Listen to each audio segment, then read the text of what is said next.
ఒక్కసారి కొమ్మూరి గోల్డ్ కి కాల్ చేయండి. తాకట్లో ఉన్న మీ బంగారాన్ని విడిపించి మార్కెట్ ప్రైస్ కి వాళ్ళు కొనుక్కుని మిగతా డబ్బులు మీకు ఇచ్చేస్తారు.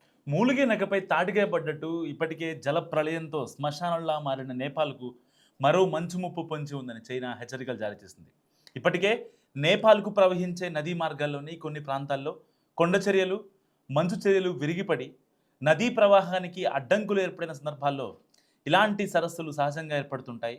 సో అలా ఏర్పడిన ఈ సరస్సులో రాబోయే 3 రోజుల్లో మరో 3 మిలియన్ ఘనపు మీటర్ల నీరు చేరుకునే అవకాశం ఉందని తెలిపింది.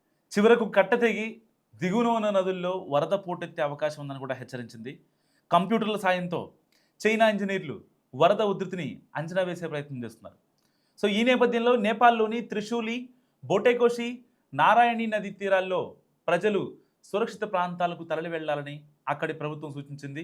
నేపాల్లో సంభవించిన విపత్తులో మరణించిన వారి సంఖ్య 600 దాటింది. మరో 1500 మందికి పైగా గల్లంతయ్యారు. టిబెట్లో 3 మృతి చెందగా 558 మంది గల్లంతయ్యారు. నేపాల్లో ఎక్కడ చూసినా వరద విధ్వంసక దృశ్యాలే కనిపిస్తున్నాయి. రసువా జిల్లాలో కొన్ని అడుగుల ఎత్తున మొదలైన బురద ప్రవాహం పోటెత్తి దిగువకు ప్రవహించి చాలా జిల్లాల్లో భీతావహ వాతావరణం నెలకొంది. చాలా భవనాలు, అపార్ట్మెంట్లు పేకమెడల్లా కూలిపోయాయి. చూస్తుండగానే వాహనాలు కాగితపు పడవల్లా కొట్టుకుపోయాయి. పరిగెత్తున్న ప్రజలను వరద కమ్మేసింది. జంతువులు, చెట్లు వరదల్లో కలిసిపోవడం కలిసివేసింది.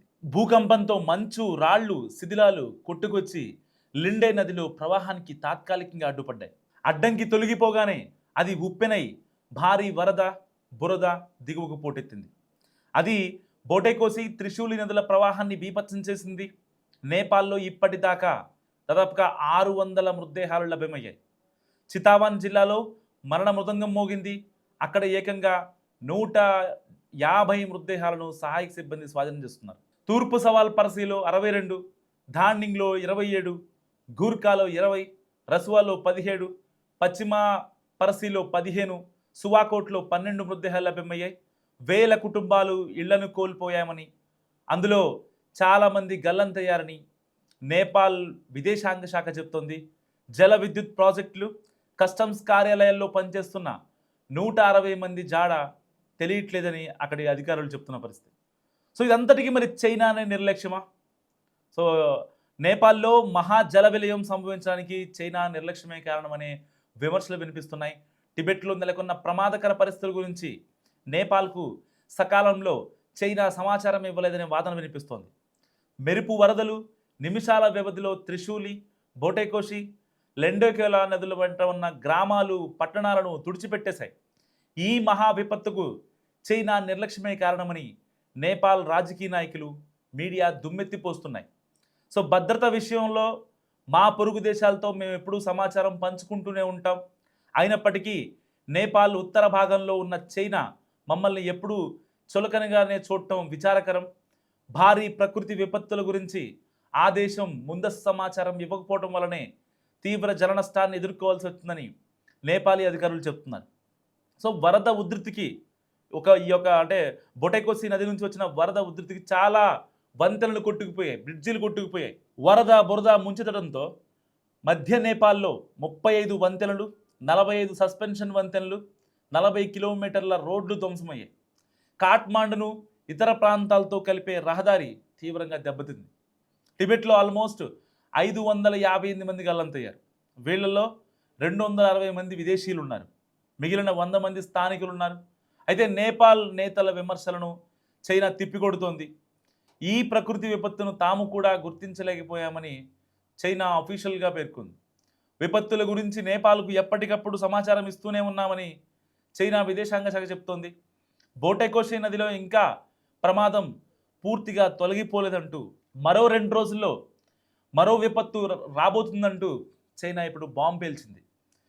జల సమాధిలోనే కొన్ని వందల గ్రామాలున్నాయి ఇంకా నేపాల్లో.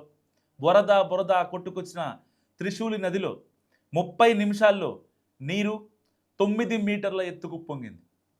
అదే సమయంలో మలేకు ప్రాంతంలో 7 మీటర్ల మేర పొంగి పొర్లింది. వర్షాల తీవ్రత లేకపోయినా అకస్మాత్తుగా నీరు విడుదల కావడంతో చాలా గ్రామాలు, పట్టణ ప్రాంతాలు జల సమాధి అయ్యాయి. తైమూర్ పట్టణం కొట్టుకుపోయిందని అక్కడ ఏమీ మిగలలేదని జనాలు కేకలు వేస్తూ పరుగులు తీశారు. ఏం జరుగుతుందో తెలుసుకునే లోపే కళ్ళ ముందే మార్కెట్, ఇళ్ళు నీటి ఉధృతికి కొట్టుకుపోయాయని ప్రత్యక్ష సాక్షులు చెప్తున్నారు. ఇలాంటి దయనీయమైన ఒక సిచ్యువేషన్ ఏర్పడింది నేపాల్లో. ఆల్మోస్ట్ ఒక 700కు పైగా టూరిస్టులు కొట్టుకుపోయారు. 30 దేశాలకు సంబంధించి 288 మంది భారతీయుల జాడ తెలియట్లేదని భారత విదేశీ వ్యవహారాల శాఖ వెల్లడించింది. సో ఇందులో తెలుగు వారు ఉన్నారు. మరో 200 మంది టిబెట్ భూభాగంలో మిస్ అయ్యారని నేపాల్ చెప్తోంది. సామ్రాట్ ట్రావెల్స్ ద్వారా 37 మంది, ఫ్లై ఎవరెస్ట్ ట్రావెల్ సంస్థ ద్వారా 49 మంది తమిళనాడుకు చెందిన వారు మానస సరోవర్ యాత్రకు వెళ్లారని, వాళ్ళ ఆచూకీ తెలియడం లేదని విదేశీ వ్యవహారాల శాఖ తెలిపింది. ఇప్పటికే వాళ్ళ పేరెంట్స్ కూడా, వాళ్ళ కుటుంబీకులు వాళ్ళంతా కన్నీరు మున్నీరుగా విలపిస్తున్నారు. మా పిల్లలు, మా కొడుకులు వస్తారా రారా అంటూ.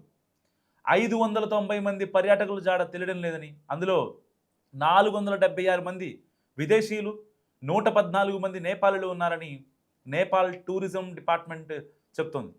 30 దేశాలకు చెందిన యాత్రికులు ఇందులో ఉన్నారు. ఇప్పటిదాకా 84 మంది భారతీయులను సురక్షితంగా ప్రదేశాలకు చేర్చామని భారత విదేశీ వ్యవహారాల శాఖ వెల్లడిస్తోంది. ఇందులో త్రిశూల్ విద్యుత్ ప్రాజెక్టు వద్ద పనిచేసే 63 మంది ఉద్యోగులు ఉన్నారు. 27 మంది విదేశీ పర్యటనలకు సహాయక సిబ్బందిగా రక్షించారు. సో వారిలో 11 మంది భారతీయులు ఉన్నారు. నేపాల్ జల విలయం నేపథ్యంలో ఇప్పటి వరకు తెలంగాణకు చెందిన 23 మంది అక్కడ చిక్కుకుపోయారు. అందులో స్థానికులతో పాటు రాష్ట్రానికి చెందిన ఎన్ఆర్ఐలు కూడా ఉన్నారు. సో ఇలాంటి ఒక భయంకర సిచ్యువేషన్ ఇప్పుడు నేపాల్ ఎదుర్కొంటోంది. మరో 2-3 రోజుల్లో సో ఏదైతే టిబెట్ ప్రాంతం నుంచి ఆ హిమనీ నదాలు కరగటం వల్ల వచ్చే నీళ్ల వల్ల మరో విధ్వంసం కూడా జరిగే అవకాశం ఉందని ఇప్పటికే చైనా హెచ్చరికలు జారీ చేస్తుంది. నిజంగా టిబెట్లో ఎదురైనటువంటి ఏదైతే బోటైకోషి నది దగ్గర ఏర్పడినటువంటి పెద్ద గ్లేషియర్ అయితే మంచు కొండ, ఏదో మనం చూస్తున్నటువంటి చిన్న మంచు కొండ కాదు, ఒక నదిని కంపించేలా చేయాలి. ఒక నదిలో భూకంపం, వేవ్స్ క్రియేట్ అవ్వాలి.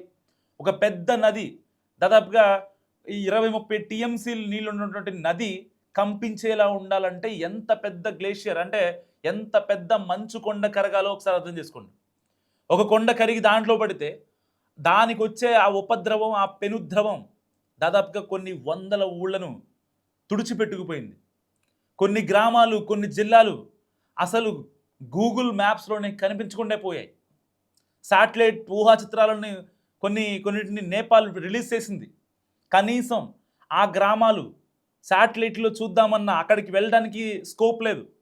ఎందుకంటే కాఠ్మాండు నుంచి చాలా రహదారులు మొత్తం ఆల్మోస్ట్ 490 కిలోమీటర్ల మేర రహదారులు మొత్తం కొట్టుకుపోయాయి. కనీసం అక్కడికి వెళ్ళే సిచ్యువేషన్ కూడా లేదు. అలాంటి సిచ్యువేషన్లో హెలికాప్టర్ల ద్వారా అక్కడ న్యావీ అధికారులు వెళ్ళినప్పుడు అసలు ఎంత భయంకరమైన సిచ్యువేషన్ ఉందంటే కంప్లీట్గా బురద పెరిగిపోయింది. వరద బురద తప్ప అక్కడ మనుషులు కానీ లేకపోతే చిన్న చిన్న భవనాలు కానీ, అట్లీస్ట్ అంటే ఒక G+2 అపార్ట్మెంట్ ఉందనుకోండి, కనీసం పైకప్పు కూడా కనిపించిన సిచ్యువేషన్. అంత దారుణంగా వచ్చే వరదలు.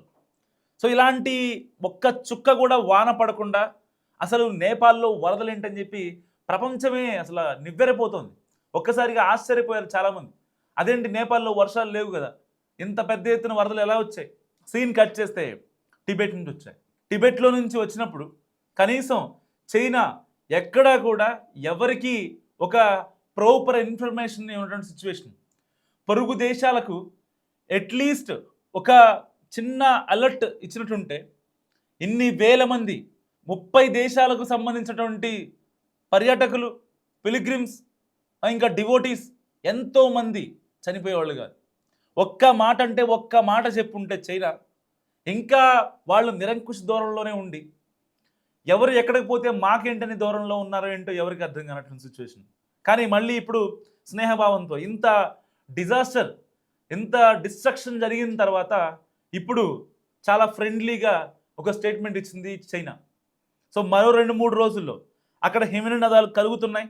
అక్కడి నుంచి వచ్చే వరద సో మళ్ళీ టిబెట్ ప్రాంతం నుంచి నేపాల్ వచ్చి అక్కడి నుంచి బీహార్, ఉత్తరాఖండ్కి వెళ్ళే అవకాశం ఉందని ఇప్పుడు హెచ్చరిస్తోంది.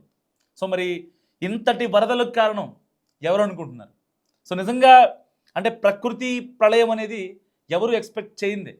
కానీ టిబెట్ చైనా ఆధీనంలో ఉంది. ఎట్టి పరిస్థితుల్లో అక్కడ జరిగే కొన్ని విధ్వంసాల గురించి కొంచెం అలర్ట్ చేయాల్సిన అవసరం ఒక సాటి దేశంగా, మిత్ర దేశంగా చైనా పైన లేదంటారా? మీరేమనుకుంటున్నారు? మస్ట్ కామెంట్ చేయండి.